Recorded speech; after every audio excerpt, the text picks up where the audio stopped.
મિત્રો આપણે થિયરી ભણ્યા એને લગતા કેટલાક દાખલા અને એમાં ઉદાહરણ નંબર 6.1 બળ સદિશ f બરાબર 3i કેરેટ વત્તા 4j caret minus 5k caret એકમ અને સ્થાનાંતર સદિશ d બરાબર 5i કેરેટ વત્તા 4j કેરેટ વત્તા 3k કેરેટ એકમ વચ્ચેનો ખૂણો શોધો તથા f ના d પરના પ્રક્ષેપનું મૂલ્ય શોધો।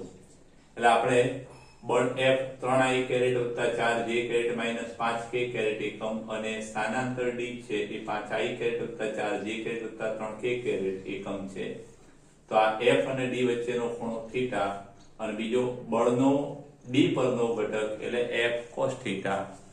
જો d નો બળ પરનો ઘટક કીધો હોય તો d cos થીટા। આ બે વસ્તુ શોધવાની છે। પહેલા આપણે થીટા શોધવા માટેનું સૂત્ર આપણું આવું છે મિત્રો કે cos theta is equal to બેનો ડોટ ગુણાકાર f ડોટ d છેદમાં f નું મૂલ્ય ઇન્ટુ d નું મૂલ્ય। આવું આપણું સૂત્ર છે મિત્રો। આ સમીકરણ નંબર 1। એક એક વસ્તુ આપણે અલગ મેળવીએ। ચલો પહેલા f ડોટ d મેળવીએ।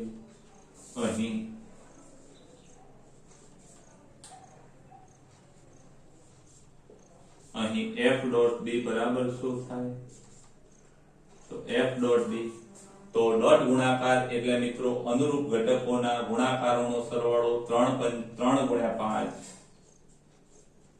વત્તા 4 ગુણ્યા 4 વત્તા માઈનસ 5 ગુણ્યા 3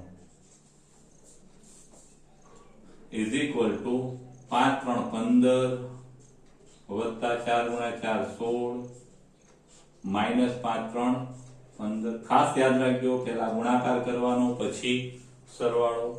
15 વત્તા 15 15 ઉડી જશે એટલે 16 એકમ થશે। આ સદિશ f ડોટ સદિશ d આટલા એકમ। આ આપણો f ડોટ d મળ્યો મિત્રો।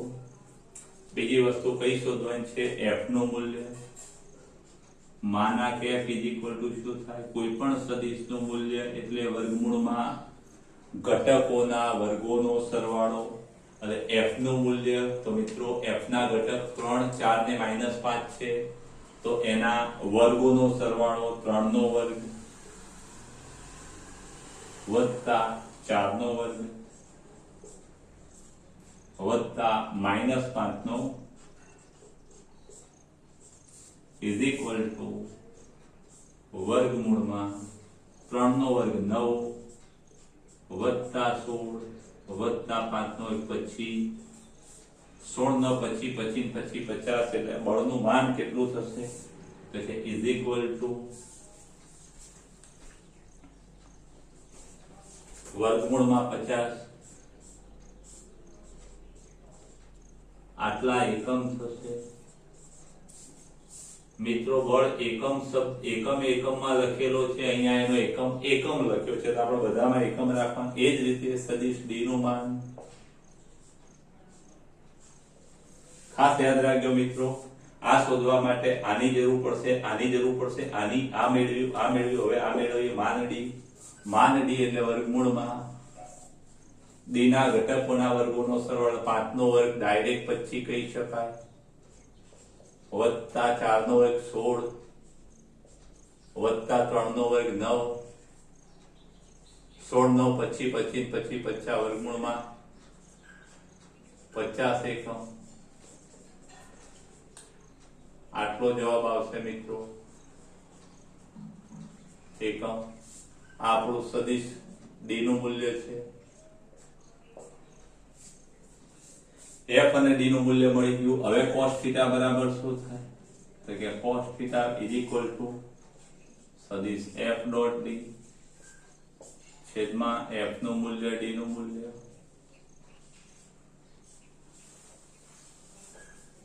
Is equal two f dot d કેટલા છે 16 છે મિત્રો ભાગ્યા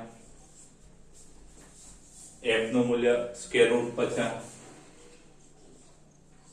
ઇન્ટુ સ્ક્વેર રૂટ 50 વર્ગમૂળ 50 ગુણ્યા વર્ગમૂળ 50 તો વર્ગમૂળ વગરનો 50 હશે એટલે કે 16 ભાગ્યા 50 50 50 50 નો વર્ગ એનું વર્ગમૂળ 50 16 ભાગ્યા 50 16 દુ 32 50 દુ 100 એટલે 0.32 થશે કેલ્ક્યુલેટરમાં મિત્રો કરી જોજો અને માટે θ is equal to cos inverse તમે ત્રિકોણમિતિય કોઠાનો ઉપયોગ કરી શોધી શકો પણ આપણી ટેક્સ્ટમાં આટલી જ ગણતરી બતાવી છે એટલે કહેવાનો મતલબ આવી રીતે પણ ખૂણો લખો તો તમને પૂરા માર્ક્સ મળી શકે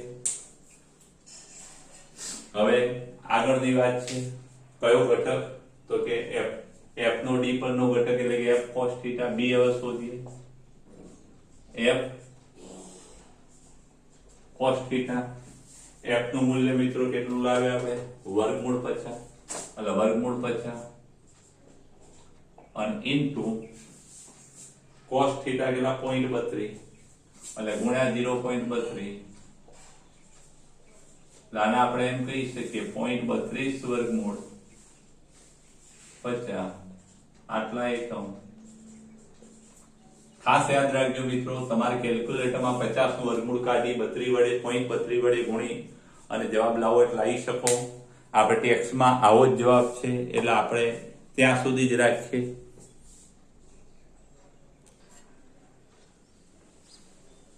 ઉદાહરણ નંબર 2 મિત્રો 6.2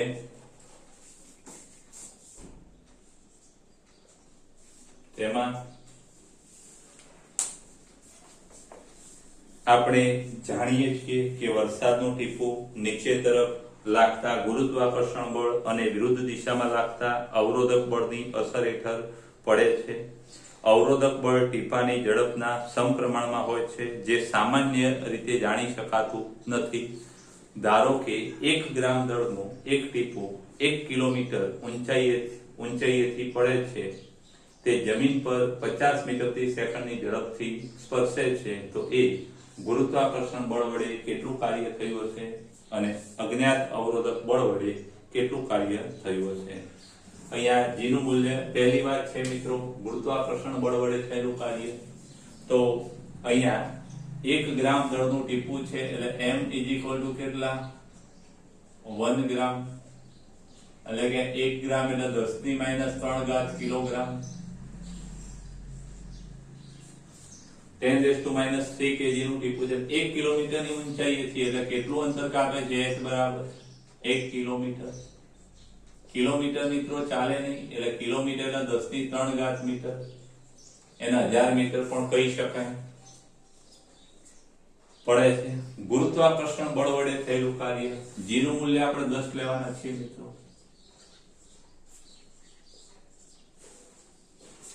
ખાસ યાદ રાખજો મિત્રો કે આ ગુરુત્વાકર્ષણ બળ એટલે mg નીચે તરફ લાગે અને એ વજન બળની દિશામાં જ સ્થાનાંતરે થાય છે એટલે ખાસ યાદ રાખજો કે આપણું જે ટીપું છે વરસાદનું એ પણ આ દિશામાં ગતિ કરે અને ગુરુત્વાકર્ષણ બળ ગુરુત્વાકર્ષણ g પણ નીચે તરફ છે એટલે બળ પણ નીચે તરફ હશે સ્થાનાંતરે નીચે તરફ એટલે પહેલી વાત કે ગુરુત્વાકર્ષણ બળ વડે થયેલું કાર્ય બળ કાર્ય w fd પરથી f કેટલા વજન બળ mg અને d કેટલું કે h ખાસ યાદ રાખજો આ લખવું જરૂરી નથી મિત્રો ડાયરેક્ટ આ લખો તો ચાલે mg એ બળ છે બળ ગુણ્યા સ્થાનાંતર બળ mg અને સ્થાનાંતર h બંને એક જ દિશામાં એટલે કાર્ય ધન m કેટલા 10⁻³ ગુણ્યા 10 અને ગુણ્યા h 10⁻³ છે મિત્રો -3 + 3 ઉડી જશે એટલે જવાબ આપણો 10 થશે ગુરુત્વાકર્ષણ બળે આટલું કાર્ય કર્યું મિત્રો ગુરુત્વાકર્ષણ બળ વડે થતું કાર્ય 10 જૂલ છે હવે બીજી વાત શું પૂછી છે એમાં તો કે એમાં અજ્ઞાત અવરોધક બળ વડે થયેલું કાર્ય હવે અજ્ઞાત અવરોધક બળ જો ખબર પડે કે અજ્ઞાત અવરોધક બળ આટલું છે તો કાર્ય મળી જાય પણ અજ્ઞાત અવરોધક બળ છે નહીં પણ આપણે એવું ભણી ગયા કે ગતિ ઊર્જાનો ફેરફાર એ પરિણામી બળ વડે થયેલા કાર્ય જેટલું હોય છે તો પડે ત્યારે એનો વેગ કેટલો છે, તો શરૂઆતનો વેગ u અથવા v0 કહીએ અથવા u, શરૂઆતનો વેગ u બરાબર 0 છે બિંદુનો, અને પડે ત્યારે વેગ આપેલો છે, કેટલા વેગથી બુંદ પડે છે મિત્રો? 50 મીટર પર સેકન્ડ. જ્યારે જમીનને સ્પર્શે ત્યારે એનો વેગ 50 મીટર પર સેકન્ડ છે. અને માટે ખાસ યાદ રાખજો મિત્રો કે એની ગતિ ઉર્જામાં થતો ફેરફાર ડેલ્ટા k કેટલો, આ બીની ગણતરી આપણે ચાલુ કરીએ છીએ અવરોધક બળ શોધવા માટે. તો ગતિ ઉર્જાનો ફેરફાર તો કે k final minus k initial. k final એટલે અંતિમ ગતિ ઉર્જા માઇનસ પ્રારંભિક ગતિ ઉર્જા.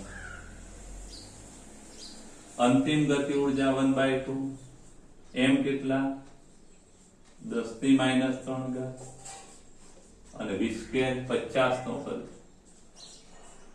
અને માઇનસ u0 એટલે બધું 0, 50 નો 2500 એટલે 10⁻³ ભાગ્યા 2 અને ગુણ્યા 2500. 3 ઘાત એટલે 1 2 ને 3 પોઈન્ટ કપાઈ જશે, -3 એટલે 2.5 ભાગ્યા 2 એટલે હવા 1.25 જૂલ થશે. મિત્રો ખાસ યાદ રાખજો, જો એકલું ગુરુત્વાકર્ષણ બળ જ લાગતું હોત તો આ ગતિ ઉર્જા આટલી મળવી જોત, પણ આટલી નથી મળી, ઓછી મળી. ઓછી કેમ મળી? તો કે વિરુદ્ધ દિશામાં કોઈ કાર્ય થવું જોઈએ, અને વિરુદ્ધ દિશામાં થયેલું કાર્ય કયું? તો ખાસ યાદ રાખજો, અવરોધક બળને આપણે F20 સ્વરૂપે અવરોધક બળ વડે થયેલા કાર્યને આપણે W ગ્રેવિટેશનલ કહીએ, ગુરુત્વાકર્ષણ બળ વડે થયેલું કાર્ય, અને અવરોધક બળ વડે થયેલા કાર્યને WR કહીએ. હવે પરિણામ કુલ કાર્ય કેટલું? તો ગુરુત્વાકર્ષણ બળનું કાર્ય અને અવરોધક બળનું કાર્ય શું થશે? તો કે ગુરુત્વાકર્ષણ બળનું કાર્ય અને વત્તા અવરોધક બળનું કાર્ય બરાબર ગતિ ઉર્જાનો ફેરફાર. પરિણામી બળ વડે થયેલું કાર્ય એટલે ગુરુત્વાકર્ષણ બળ અને અવરોધક બળ બંનેના કાર્યોનો સરવાળો ગતિ ઉર્જાના ફેરફાર જેટલો થાય મિત્રો. અને માટે WR શું થાય? ડેલ્ટા k માઇનસ WG, અને ડેલ્ટા k 1.25 અને WG કેટલા 10, તો 10 જૂલ એટલે -8.75 થશે મિત્રો. આટલું અવરોધક બળ વડે થયેલું કાર્ય થાય. ખાસ યાદ રાખજો, પરિણામી બળ વડે થયેલું કાર્ય ગુરુત્વાકર્ષણ બળે કાર્ય વત્તા અવરોધક બળે કાર્ય બરાબર શું થાય? કે ગતિ ઉર્જાના ફેરફાર જેટલો. આપણો ગતિ ઉર્જાનો ફેરફાર આટલો મળ્યો. શરૂઆતમાં તો સ્થિર હતો, પછી 50 મીટર પ્રતિ સેકન્ડની ઝડપથી એ જમીન પર અથડાય છે. મિત્રો સ્ક્રીનશોટ લઈ લેજો.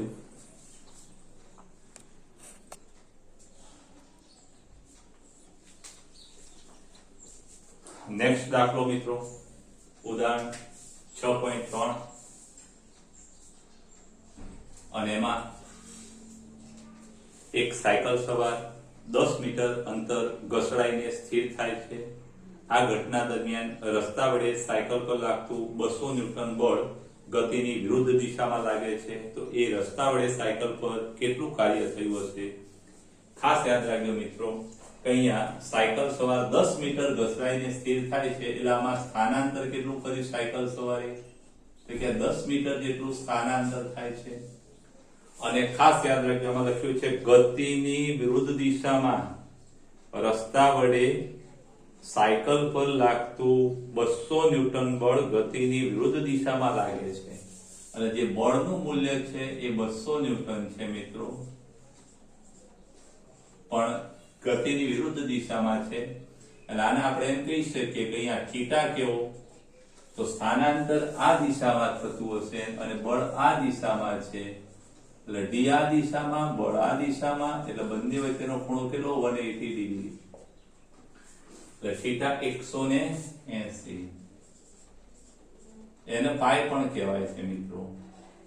એક વાત ખાસ યાદ રાખજો મિત્રો, cos પાઈ નું મૂલ્ય તમને ખબર હોવી જોઈએ. cos પાઈ બરાબર -1. cos 0 0, cos 0 1 અને cos પાઈ -1.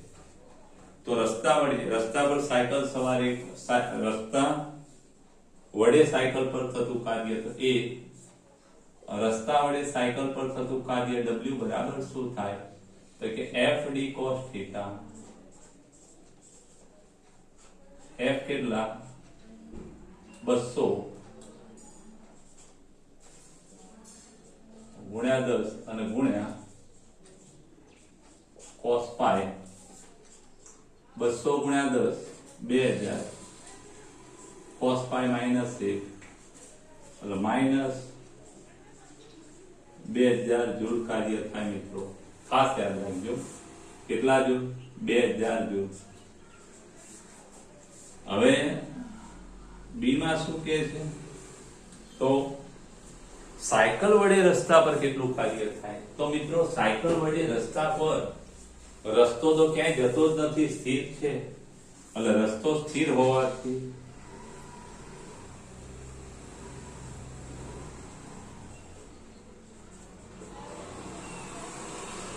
સાયકલ વડે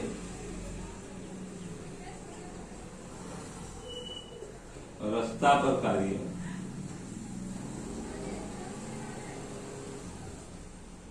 W ડેશ બરાબર શું થાય 0 થાય ખાસ મિત્રો ધ્યાન રાખજો પદાર્થ સ્થિર રહેતો હોય તો મોટા મૂલ્યનો બળ વડે થતું કાર્ય પણ કેવું થાય 0 થાય એના પછી નેક્સ્ટ દાખલો આપણે આમાં લઈ લઈએ ઉદાહરણ નંબર 6.4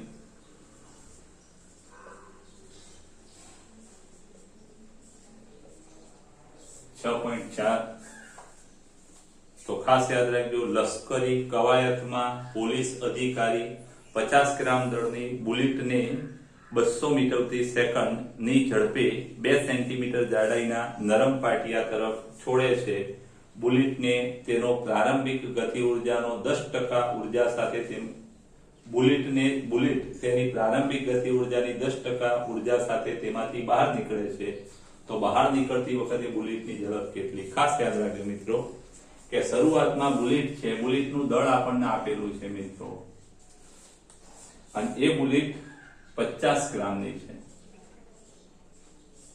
50 ગ્રામ એટલે 50 ભાગ્યા 1000 વડે ભાગો એટલે કિલોગ્રામ અને કેટલી ઝડપથી છોડવામાં આવે છે શરૂઆતની ઝડપ જે ખરી મિત્રો એને આપણે u કહી દઈએ vi પણ કહી શકાય મિત્રો u 200 મીટર પર સેકન્ડ તો પહેલા તો શરૂઆતની ગતિ ઉર્જા આપણે શોધી કાઢીએ કે ઇનિશિયલ બરાબર શું થાય તો કે ઇનિશિયલ બરાબર 1/2 mu સ્ક્વેર 1/2 m ગુણ્યા શરૂઆતની ઝડપનો વર્ગ ઇઝ ઇક્વલ ટુ 1/2 ગુણ્યા દળ 50 ભાગ્યા 1000 ગુણ્યા u સ્ક્વેર 200 નો વર્ગ ઇઝ ઇક્વલ ટુ અહીંયા એક મીંડા ઉડી જશે 5/2 ગુણ્યા 100 200 નો વર્ગ 40000 અહીંયા બબે મીંડા ઉડી જશે 5 4 20 5 4 20 એટલે 2000 ભાગ્યા 2 એટલે 5 4 20 2000 ભાગ્યા 2 એટલે 1000 તમારો આપણો જવાબ આવશે આટલા જૂલ એની શરૂઆતની ગતિ ઉર્જા થાય હવે ખાસ યાદ રાખજો મિત્રો નરમ પાટિયામાં દાખલ થાય એટલે આટલી ગતિ ઉર્જા હોય જેવી નરમ પાટિયામાંથી બહાર નીકળે એટલે ઘર્ષણના કારણે એની ઉર્જા વપરાશે અને 10% ગતિ ઉર્જા સાથે બહાર નીકળે છે તો બહાર નીકળે ત્યારે ઝડપ કેટલી તો ખાસ યાદ રાખજો અંતિમ ગતિ ઉર્જા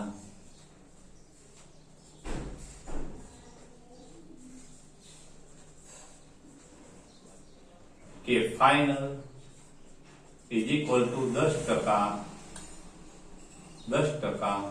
કે શરૂઆતની ગતિ ઉર્જાના 10% ગતિ ઉર્જાથી એ બહાર નીકળે છે અંતિમ ગતિ ઉર્જા 1/2 mv² ઇઝ ઇક્વલ ટુ 10%. ટકા દૂર કરવા હોય એટલે 100 વડે ભાગો એટલે ટકા દૂર ટકા હોય ને ટકા આવે એટલે 100 વડે ભાગી નાખવાના.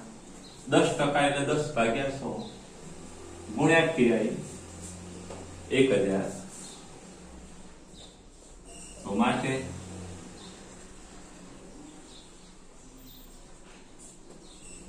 ભાગ્યા 2 ઇઝ ઇક્વલ ટુ 100 અને માટે 20 ઇઝ ઇક્વલ ટુ 2 ગુણ્યા 100 ભાગ્યા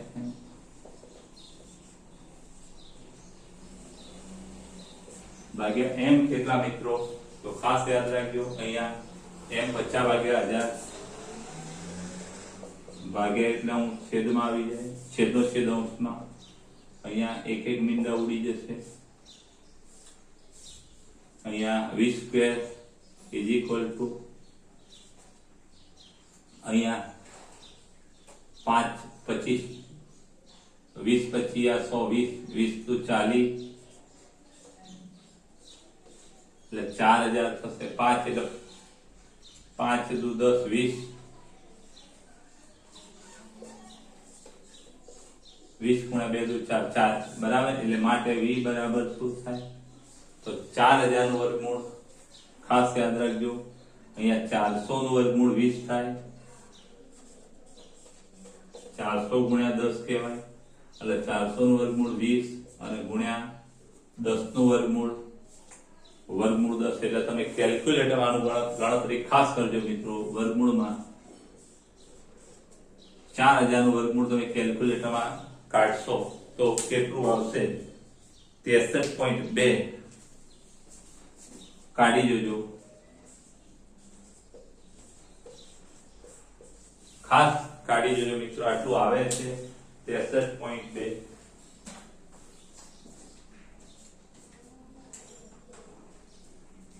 .24 આવે છે. 63.24 એટલે 63.2 લખી શકાય. તો મિત્રો આ એની બહાર નીકળે ત્યારે ઝડપથી આ 4 દાખલા, આ 2 દાખલા પણ તમે સ્ક્રીનશોટ લઈ સારા અક્ષરે ઉતારી દેજો મિત્રો. સ્વાધ્યાયનો એક દાખલો આ લેક્ચરમાં લઈ લઈએ. એમાં સ્વાધ્યાયનો 6.1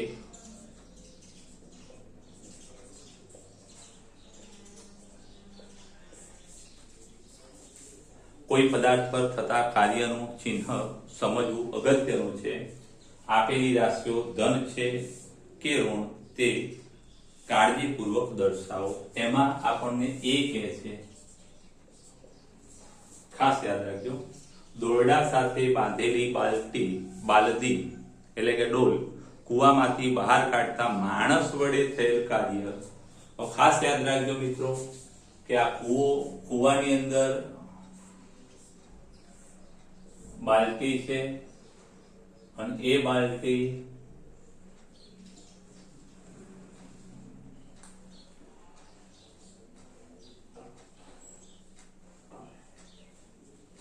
આ બાલટી છે અને અહીંયા કોઈ એક માણસ છે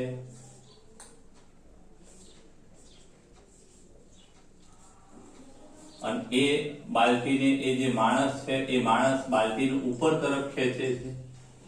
તો ખાસ યાદ રાખજો, માણસ બળ પણ ઉપર તરફ લગાડે છે અને બાલટી સ્થાનાંતરે નીચે ઉપર તરફ કરે છે. એટલે બળ અને સ્થાનાંતર એક જ દિશામાં છે એટલે θ 0. એટલે પહેલા કિસ્સામાં કાર્ય કેવું? ધન છે, કાર્ય ગ્રેટર ધેન 0. એટલે આનું ચિહ્ન કેવું? પોઝિટિવ કાર્યનું. પછી બી માં શું કહે છે? ઉપરના કિસ્સામાં ગુરુત્વાકર્ષણ બળ વડે થયેલું કાર્ય. તો મિત્રો ગુરુત્વાકર્ષણ બળ અધો દિશામાં હોય, mg અધો દિશામાં સ્થાનાંતર ઉપર તરફ, તો બંને વચ્ચેનો ખૂણો જે છે 180 થાય અને માટે cos 180 ઋણ થાય એટલે કાર્ય કેવું મળે? અહીંયા ઋણ મળે એટલે સાઇન કેવી મળે? એની નેગેટિવ. પછી સી, જડતા સમતલ પર લપસતા પદાર્થ પર ઘર્ષણ વડે થયેલું કાર્ય. ખાસ યાદ રાખજો મિત્રો, ઘર્ષણ બળ આમ આવો ઢાળ છે અને ઢાળ પર કોઈ પદાર્થ છે એ આમ લપસી રહ્યો છે. તો લપસી રહ્યો છે એટલે સ્થાનાંતર આમ છે, ઘર્ષણ બળ તો એની વિરુદ્ધ દિશામાં લાગશે. તો અહીંયા પણ બળ અને આ સ્થાનાંતર અને ઘર્ષણ બળ વિરુદ્ધ દિશામાં છે, એટલે કાર્ય કેવું મળે? ઋણ મળે, -VE sin વાળું. પછી ડી, ખડબચડા સમક્ષિતિજ સમતલ પર સમાન વેગથી ગતિ કરતા પદાર્થ પર લગાડેલ બળ વડે. ખાસ યાદ રાખજો મિત્રો, ખડબચડો રસ્તો હોય અને ખડબચડા રસ્તા પર પદાર્થ ગતિ ક્યારે કરે? તો પરિણામી બળ ગતિની દિશામાં લગાડવામાં આવ્યું હોય તો. એટલે અહીંયા કાર્ય જે છે એ બળ અને સ્થાનાંતર એક જ દિશામાં છે, એટલે કાર્ય ધન થશે, એટલે કે એની સાઇન પોઝિટિવ. ખાસ યાદ રાખજો. અને છેલ્લે ઈ, દોલન કરતા લોલકને સ્થિર કરવા માટે હવાના અવરોધક બળ આવે એ ગતિનો વિરોધ જ કરે મિત્રો. અને ગતિનો વિરોધ કરે એટલે એ કાર્ય છે એ કેવું હોય? ઋણ હોય, નેગેટિવ સાઇન વાળું. તો ખાસ યાદ રાખજો મિત્રો, આ ક્યારે કાર્ય ધન હોય, ક્યારે કાર્ય ઋણ હોય. તો ખાસ યાદ રાખજો, બળ અને સ્થાનાંતર એક જ દિશામાં હોય તો કાર્ય ધન, વિરુદ્ધ દિશામાં હોય તો કાર્ય ઋણ. આ કિસ્સામાં ખાલી એટલી જ વાત યાદ રાખજો, જનરલ વાત એ યાદ રાખવાની કે થીટાનું મૂલ્ય 0 કે 0 કરતા મોટું હોય, 90 કરતા નાનું હોય તો એ થીટાના મૂલ્ય માટે કાર્ય ધન મળે, અને જો થીટા 90 હોય તો કાર્ય 0 મળે. અને 90 થી મોટું અને 180 સુધી હોય ખૂણો થીટા છે એ 90 થી મોટો અને 180 કે 180 કરતા નાનો હોય તો કાર્ય છે એ ઋણ બને. એટલે આ કિસ્સામાં થીટા 180 થશે અને આ કિસ્સામાં થીટા 0 થાય છે. મિત્રો સ્ક્રીનશોટ લઈ લેજો અને સારા અક્ષરે ઉતારી દેજો.